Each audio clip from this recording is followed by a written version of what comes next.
What is ISDS?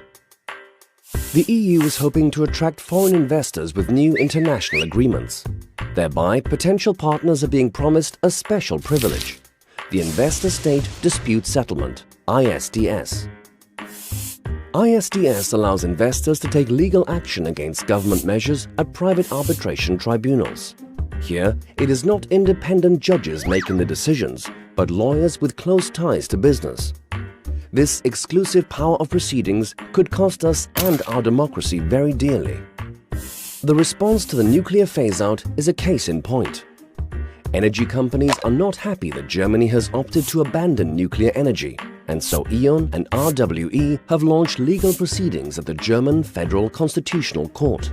If this wasn't enough, the Swedish company Vattenfall is appealing at a private ISDS arbitration tribunal, where it is demanding 3.7 billion euros in compensation. These tribunals take place behind closed doors, and case documents are almost always kept secret. Decisions are made by 3 lawyers who work for major private law firms. Depending on the case, these lawyers can simply switch roles. Sometimes prosecutor, other times on the defense, or even acting as arbitrating judge. Moreover, these unaccountable figures have the power to overturn the judgments of the constitutional courts. Throughout, the arbitrators are earning big sums. $1,000 per hour is not unusual. In the background, their law firms lobby the corporations to sue as often as possible, or help them to establish subsidiaries in certain countries so they can file yet more ISDS lawsuits. This trick was employed by Canadian company Lone Pine, which shifted its headquarters to the United States in order to sue Canada for its ban on fracking. The arbitrators also help corporations to raise funds for further lawsuits. The significant legal costs are paid upfront by investors in return for a share of the profits. It's a thriving business, at the expense of taxpayers, the environment, and hard-won social achievements. If the state is unwilling or unable to pay up, the only recourse is to abolish the very regulations that the corporations are objecting to. This was the fate of the environmental standards for the coal-fired power plant in Hamburg-Moorburg. These were ditched because the owner, Vattenfall, demanded 1.4 billion euros in compensation. Just the threat of ISDS lawsuits can mean that measures to protect the environment, consumers, and social standards fail to become enacted at all.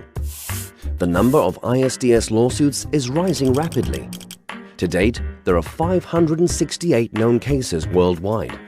Among other things, corporations are suing to block a raising of the minimum wage, block health protection measures, overturn a ban on toxic waste dumping in a drinking water area, block compensation for victims of apartheid, block the repeal of water privatization, or block the terms of bank bailouts. Lawsuits of this kind will occur ever more frequently if the planned agreement with the USA and Canada enters into force. These 2 agreements alone would allow more than 100,000 companies to circumvent our constitutional democracy. This includes many of the world's largest corporations, such as Monsanto, Exxon, Nestle, and BASF. Please help to stop this agreement before it's too late. The EU Eurozone from 1992, in marked contrast to the old European community of 1975, has crept into every nook and cranny of our life, and it has become entrenched in the National Health Service. And this June, we have a lifetime opportunity to get it out and to make a real change which will have profound effect on the National Health Service. It is so intimate. It involves your families, it involves your homes, it involves your life. This is not a decision for a remote bureaucracy in Brussels. We will restore legal powers and democratic control of the NHS to voters in the UK if they vote leave, as I hope they will do on June. If that happens, we will be able to protect our NHS from EU interference, and that's priceless.